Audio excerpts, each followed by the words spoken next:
Seja muito bem-vindo, seja muito bem-vinda a mais um episódio do Em Movimento, Ciência, Escolhas e Vida Real. Quando nós falamos em tratamento de artrites, de doenças crônicas inflamatórias, sempre vem na nossa mente o quê? Medicamento. Ah, não está dando certo o controle da doença, vamos trocar o medicamento, vamos acrescentar, né? Vamos botar mais remédios aí para tratar. Mas existe um tratamento, na verdade existem vários pilares do tratamento e um deles é muito importante e muitas vezes esquecido. E ele é um regulador importantíssimo de todo o nosso metabolismo, de todo o nosso corpo, de como o nosso corpo processa e, consequentemente, também influencia muito na doença, nas artrites. E esse pilar que não pode ser negligenciado é o sono. E para falar sobre o sono, eu convidei uma médica especialista em sono, a doutora Bárbara Bianchi, é otorrinolaringologista e tem uma vasta experiência nesse mundo do sono, né, que muita gente acha que é um momento de descanso passivo, mas é um momento extremamente ativo para o nosso corpo, não é mesmo, Bárbara? Exatamente. Em primeiro lugar, muito obrigada pelo convite. Eu estou honradíssima de estar aqui falando para esse público, né, para todo mundo que está interessado em saber um pouquinho mais sobre sono. Eu vou ficar muito feliz em compartilhar informações aqui com vocês. Seja muito bem-vinda. Obrigada. Então, muitas vezes se fala assim, né, existe uma frase clássica que é a tal da higiene do sono, né, que todo mundo fala, tem que fazer higiene do sono, tem que fazer higiene do sono. Primeiro que a gente vai falar um pouco mais sobre isso, né, que higiene do sono não é simplesmente tirar o celular uma hora antes de dormir, né, a gente começa aquela higiene desde a hora que acorda, mas muita gente negligencia um ponto que é muito importante, que tu dominas muito bem, que é a respiração, né, então eu queria que tu falasse um pouquinho quanto a respiração ajuda ou atrapalha no sono das pessoas. Ela atrapalha quando está prejudicada e atrapalha muito.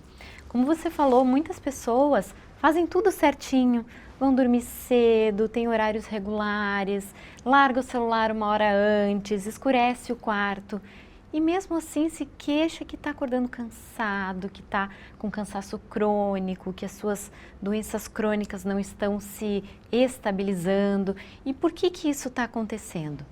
Porque muitas vezes a gente esquece de uma coisa muito básica. O ar tem que passar. A gente precisa de uma via aérea pérvia aberta para que o oxigênio entre no nosso corpo. E quando a pessoa tem um sono entrecortado, quando existem apneias, paradas de respirar, o corpo deixa de receber esse oxigênio e acaba tendo um estresse crônico. Muito bem. Isso muitas vezes está associado ao ronco, né? O ronco é um fator que interfere socialmente, né? Principalmente em casais, atrapalha, né? Uma pessoa ronca, a outra não consegue dormir. Mas o ronco ele não é somente um incômodo social, né? E quando que ele passa a ser um incômodo clínico, então? Exatamente. Vamos explicar primeiro o que é ronco. O ronco acontece por uma vibração dos tecidos entre o nariz e a garganta, né? Quando a respiração não está exatamente pérvia, digamos que essa pessoa tenha um desvio de septo enorme, uma adenoide, a famosa carne esponjosa, amígdalas grandes, uma base da língua grande, uma mandíbula pequena e posicionada para trás, essa pessoa tem um grau de obstrução, ou seja, em algum nível da sua via aérea, a passagem está trancada. E aí, para o ar poder passar, ele necessita essa vibração da via aérea, e isso que é o ronco. Quando é que o ronco é patológico?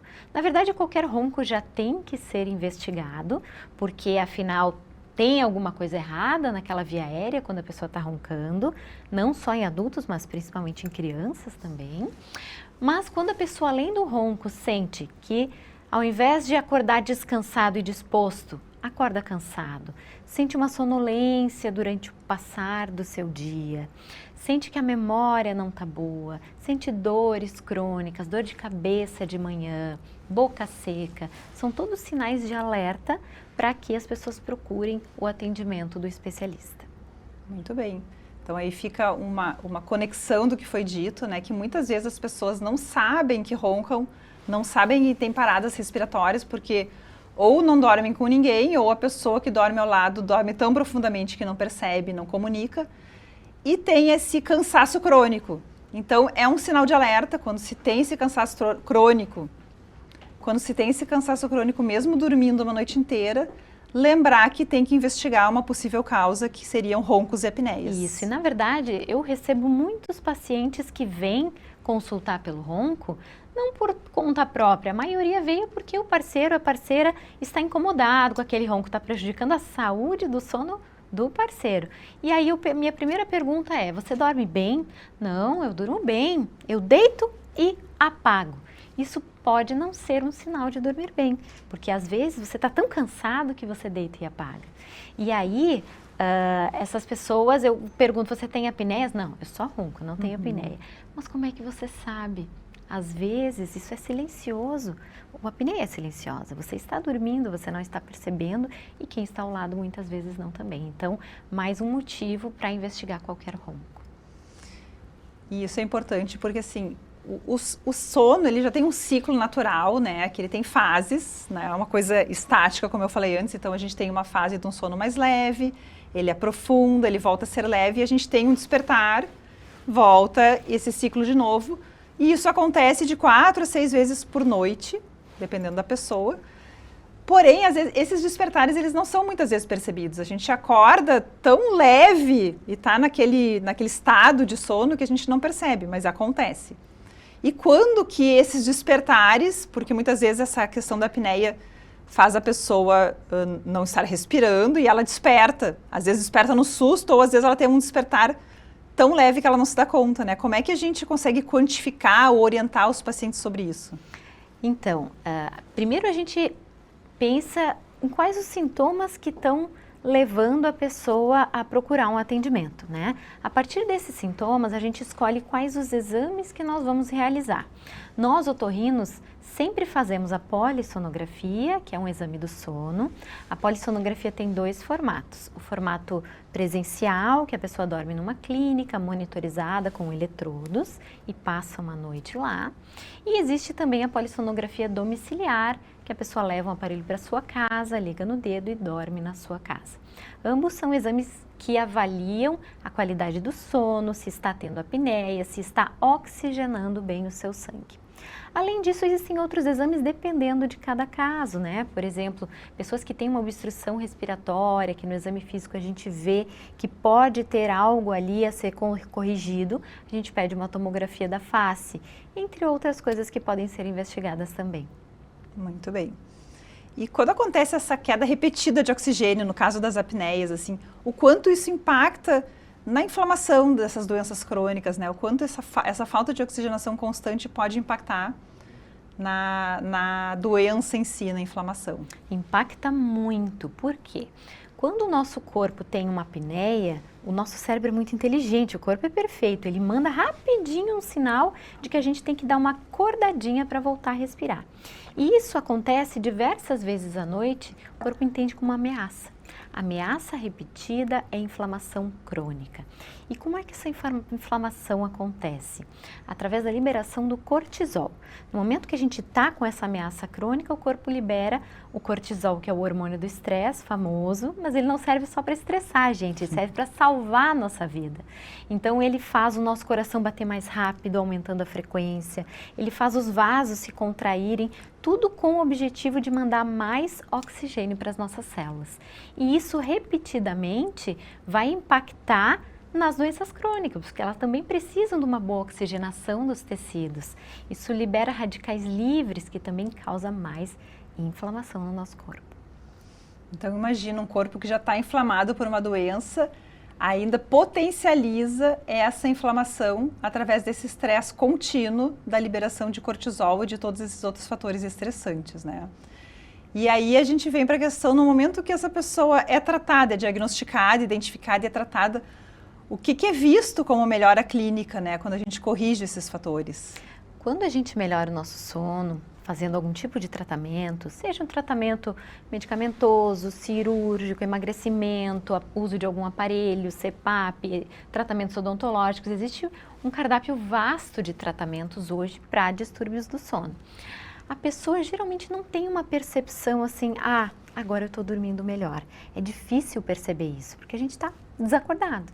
Então, o que a pessoa percebe? Ela percebe que está se sentindo mais disposta, que voltou para o corpo, que não está mais naquela névoa, né, de quem não está dormindo bem. Ela sente que a sua cabeça está no lugar, melhora as dores de quem tem dor crônica, a memória, né? A memória é importantíssima. Por que a gente fala que a criança, para aprender, tem que dormir bem? Porque as memórias são consolidadas durante o sono.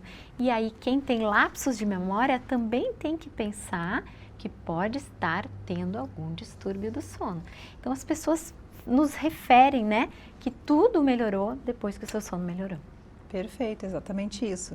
Então, fica aqui uma dica para quem tem alguma doença inflamatória, uma doença autoimune, que não adianta a gente controlar a inflamação muito bonitinho durante o dia e tá deixando o corpo ficar inflamado à noite. Então, por isso que é tão importante, né, ter um médico que te atenda e que observe todos esses pilares importantes da saúde, incluindo o seu sono. Às vezes os pacientes me questionam, sabe, Bárbara, por que tu tá perguntando tanto do sono?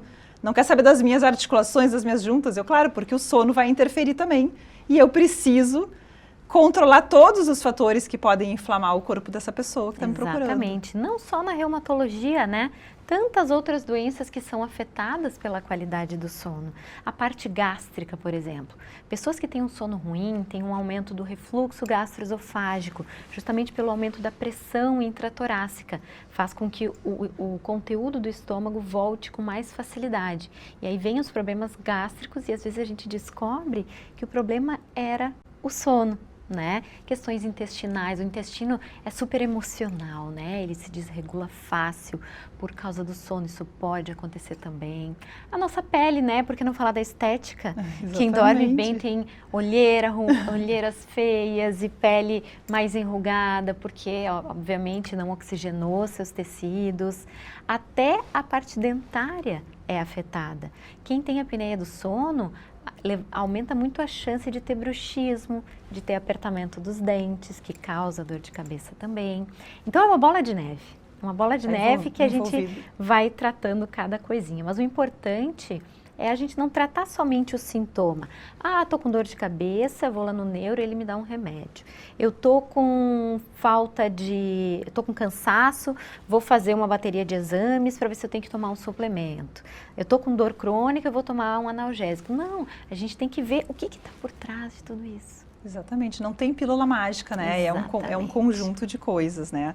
E agora, vamos puxar a brasa para nossa sardinha, nós mulheres, né? E muitas vezes as mulheres têm algumas características um pouco diferentes dos homens em relação ao sono, ao ronco, a todas essas questões, fases da vida da mulher, né? Então, o que tem de diferença aí que a gente possa comentar, ressaltar em relação ao sono e os distúrbios do sono nas mulheres? Acredita-se que as mulheres são muito mais subdiagnosticadas do que os homens, ou seja, elas estão com problema de sono e acabam não descobrindo isso. Por quê? Porque a mulher não manifesta da mesma forma que o homem os problemas relacionados ao sono, à apneia, à respiração. Não é aquele senhor que ronca alto e que dorme no sinal vermelho. Com a mulher isso não acontece. A mulher às vezes é uma mulher ativa, que cuida da casa, da família, do trabalho, mas ela vive irritada. Ela vive estressada, ela vive ansiosa, às vezes ela tem uma depressão que trata e não resolve muito bem, ela tem insônia, não aquela insônia do começo, né, que você deita e dorme, não, ela dorme à noite, às 4 da manhã ela acorda e parece que não consegue mais voltar a dormir. Então são tantos os sintomas que fazem a gente não descobrir muitas vezes a apneia da mulher. E como a mulher é uma pessoa que se cuida bastante, ela precisa pensar no sono também. Muito interessante. Sabe que tem uma conexão importante disso em diversas doenças também, né? Tem uma doença na reumatologia, um grupo de doenças que são as espondiloartrites, que já existe um atraso no diagnóstico, né? Uma média de diagnóstico entre o início de sintomas e descobrir a doença de até 7 anos, e na mulher esse atraso pode chegar até a 14 anos, exatamente porque ela aguenta no osso. Ela aguenta no osso, ela é enxergada como tu tá estressada, né? Tu tá sobrecarregada, e muitas vezes as queixas das mulheres, elas são pouco valorizadas. Então fica a dica para você, mulher que está assistindo, se alguém não valorizar a sua queixa, procure outro tipo de atendimento, porque isso é muito comum, tá? Nós não sermos bem escutadas e valorizadas nas nossas queixas. Exatamente. Excelente. E voltando agora então para fases da mulher, né? Eu sei que existe uma diferença que acontece no período que a mulher entra no climatério, menopausa, existe uma mudança hormonal e isso pode causar algumas interferências nas nossas vias aéreas, né? Como é que isso acontece e o que a mulher nessa fase tem que prestar atenção? Exatamente. 100% das mulheres vão chegar nessa fase, se chegarem até lá. Por sorte, né? Com muita sorte vão chegar nessa fase. E o que acontece na menopausa que todo mundo sabe? Flacidez. Não é só flacidez do rosto, da barriga, do corpo, não. Tem flacidez lá dentro da garganta. E lá na garganta nós temos as paredes que seguram a nossa via aérea, elas são musculares. Quando a mulher está na menopausa, diminui a progesterona, que é um dos hormônios que seguram os nossos músculos mais firmes. Com essa diminuição, a via aérea colaba, ela fecha com mais facilidade. Então, tem muitas mulheres que chegam no consultório e dizem: eu sempre dormi bem a minha vida inteira, depois da menopausa, eu acordo cansadíssima, como se eu tivesse lutado com um leão. E às vezes não é só a falta de hormônio, às vezes é porque tem flacidez mesmo. E a gente precisa agir com algum tratamento nesse sentido também. Na verdade, é uma consequência da falta de hormônio, né? Uma das consequências dessa flacidez. Exatamente. Muito bem. Então, e quando a gente vai investigar agora, né? Chegou um paciente no teu consultório com alguma queixa, ou às vezes ele nem chega com uma queixa específica do sono, quando que tu e de que forma tu aborda esse paciente para investigar o que está acontecendo, se está tudo bem com o sono dele? Bom, uma pergunta que é um pouco errada da gente fazer é perguntar: você dorme bem? Porque as pessoas dizem: claro, eu deito e durmo, eu apago, eu sou, olha, maravilhosa na cama. Mas por que isso não está muito certo? Porque a gente precisa perguntar como que foi a qualidade daquela noite de sono. Então, a primeira coisa que eu pergunto é: você acorda bem disposto, descansado? Você tem sonolência durante o dia? Como é que está a memória? E o humor? Aí, geralmente, a família responde: ah, tá irritado, tá muito instável. E aí, a gente faz um exame físico, né? Dentro da otorrino a gente tem uma câmera que examina a via aérea para ver se tem regiões de estreitamento que pode acontecer no nariz, com desvio de septo, aumento de cornetos, estreitamentos que podem acontecer na garganta por um espaço reduzido. Às vezes a obesidade, que é uma grande causa, né, de apneia do sono, também reduz o espaço, porque a gente acumula gordura na garganta também. E a partir dali a gente decide quais os exames nós vamos solicitar.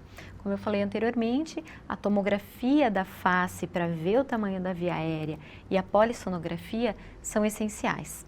Mas não é só o otorrino, né, que tem que investigar isso. Todas as especialidades que desconfiarem, né, que aquele paciente ele fez todos os exames para investigação da sua dor de cabeça e está tudo normal, a gente já tem que desconfiar que pode ser um problema do sono, né? Então, cada especialidade tem que lembrar daquilo que o sono afeta para poder investigar esse paciente. Perfeito.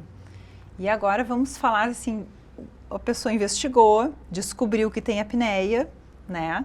E agora o que a gente faz com isso? Muitas vezes, não são todos os casos, mas a grande maioria, se trata com o uso do CPAP. É um instrumento, né? É um tratamento muito importante, mas existe um tabu muito grande em cima dele, né? Um medo, uma resistência. Então, o que tu poderia falar para mostrar assim para as pessoas que têm indicação de uso, por que é importante, como isso pode ser bem ajustado sem causar um transtorno na vida dessas pessoas? Bom, vamos explicar para quem nunca ouviu falar de CPAP, né? O CPAP é um aparelho que fica do lado da cama do paciente. Com um caninho, ele é conectado numa máscara nasal que a pessoa usa a noite inteira para dormir. O objetivo dele é mandar ar em pressão positiva para impedir que essa via aérea feche durante a noite.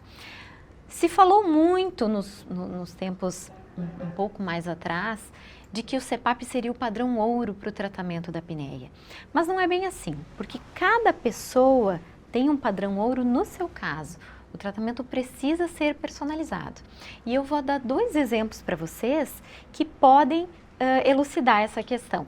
Por exemplo, o paciente que tem uma obesidade mórbida, ele tem um índice de massa corporal lá acima de 35.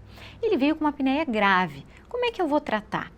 Existe um tratamento paliativo, que é o CPAP, mas para esse paciente, talvez o padrão ouro seja um tratamento para o seu emagrecimento, que pode ser cirúrgico, pode ser medicamentoso, pode ser com reeducação alimentar e exercícios. Então, para esse paciente, o padrão ouro seria emagrecimento.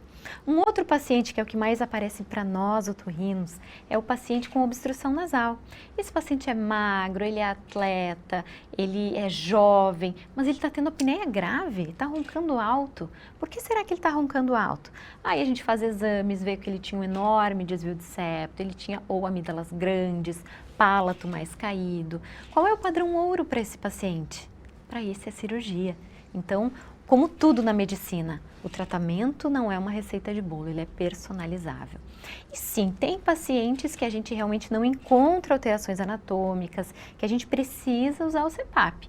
E ele é maravilhoso porque ele realmente entrega uma rebaixa dessas apneias. Quando a pessoa usa pela primeira vez, muitas vezes ela diz, nunca dormi tão bem.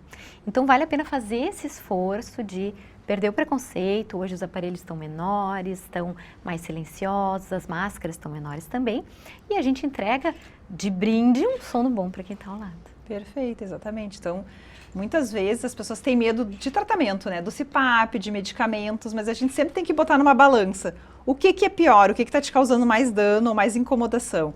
É a doença ou é o tratamento? Então, no caso da apneia, ela, além de todos esses transtornos que a gente comentou aqui, ela causa também alguns problemas muito graves, como alterações no ritmo cardíaco e, inclusive, pode levar à morte, né? Por essa parada de respiração, né? A falta de oxigenação. Então, é extremamente importante tratar a apneia. A gente não pode não valorizar essa queixa, essa doença, não pode se habituar com isso, né? Eu tenho um paciente, por exemplo, que dormia sentado, que vivia cansado e dormindo sentado porque não conseguia deitar. E a gente não pode deixar isso acontecer. Então, a primeira coisa é tirar o preconceito, é desmistificar e saber que existem opções hoje em dia muito mais modernas e mais fáceis de se adaptar. Exatamente. A questão cardiológica é muito importante. Às vezes a pessoa começa a ter sensações de taquicardia, ela vai no cardiologista e o cardiologista pede um exame muito importante que é o mapa. O mapa é aquele exame que você fica com o aparelho de pressão no braço por 24 horas. E aí o cardiologista encontra uma coisa interessante. A pressão desse paciente está subindo só durante a noite. Ué, mas por que se ele está parado dormindo? Porque ele está tendo apneias. Aí eles mandam para a gente faz toda a investigação, encontra a causa e muitas vezes o paciente bem tratado do seu sono até para com os medicamentos cardiológicos, porque ele melhora a sua pressão.